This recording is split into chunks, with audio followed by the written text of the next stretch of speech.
TJB는 지역이 대한민국입니다라는 주제로 새롭게 힘을 내고 있는 충청권 각지에서 현장 뉴스를 진행하고 있습니다.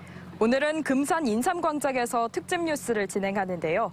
먼저 준비한 소식 전해드린 뒤 잠시 후 박범인 금산군수를 모시고 자세한 이야기 들어보겠습니다. 오늘 첫 소식입니다. 대전 현대아울렛 화재 참사가 발생 사흘째를 맞이했지만 아직도 화재 원인은 미궁에 쌓여 있습니다. 오늘 희생자의 첫 번째 발인이 무거운 분위기 속에 열렸습니다.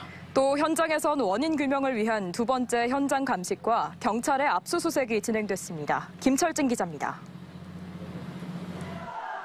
한 남성이 고인의 영정을 들고 운구 차량으로 향하는 길, 유족들의 울음소리가 장례식장을 가득 채웁니다. 8명의 사상자를 낸 대전 현대아울렛 화재 참사 희생자의 첫 번째 발인식이 깊은 슬픔 속에 진행됐습니다. 차마 못 보낸다고 통곡하는 유족들 뒤로 고인에 대한 애도가 이어졌습니다.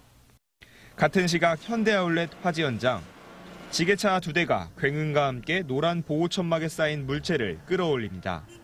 불이 난 하역장 바로 옆에 있던 화물 트럭이 뼈대만 앙상한 채로 그 모습을 드러냈습니다. 경찰이 확보한 CCTV상 불꽃이 처음 발견된 곳은 탑차의 오른쪽 뒷부분과 화물 적재물 사이입니다. 그동안 불이 시작된 곳이 차량일지 그 외부일지 불분명한 상황이었는데 경찰은 화재 원인을 찾기 위해 차량을 국과수로 보내기로 했습니다. 그 불에 탄 차량을 정밀 감식을 하기 위해서 국과수로 옮기려고 합니다. 지금 그 작업을 하고 있습니다. 차량에서 시작한 건지 차량 외부에서 시작한 건지를 알 수가 있는 건가요? 이제 그 작업을 하기 위해서 옮기는 거죠. 화재 당시 불꽃이 폭발적으로 확산했는데 경찰은 화물차 밑에서 잔해물 시료 등을 추가 채취해 인화성 물질 여부에 대해서도 확인할 예정입니다. 논란이 되고 있는 스프링클러와 소화전 작동 여부는 지하 1층 방제실에 있는 로그 자료가 관건이 될 전망입니다. 스프링클러는 불에 타 유관으로 작동 여부를 확인하기 어렵고 물탱크에도 현재 물이 가득 차 있지만 화재 이후 자동으로 채워졌을 가능성도 있어 현재 상태로는 화재 당시 스프링클러 등에 물이 공급되지 않았다고 단정이 어려운 상황입니다. 대전경찰청은 강제수사와 함께 아울렛 대전점에 대한 압수수색도 들어갔습니다.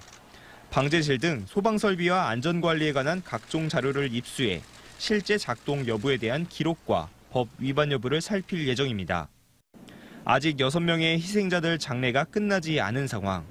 유족들의 슬픔이 더 길어지지 않게 화재 원인과 확산 경위 실체가 드러날 수 있을지 관심이 모아집니다. TJB 김철진입니다.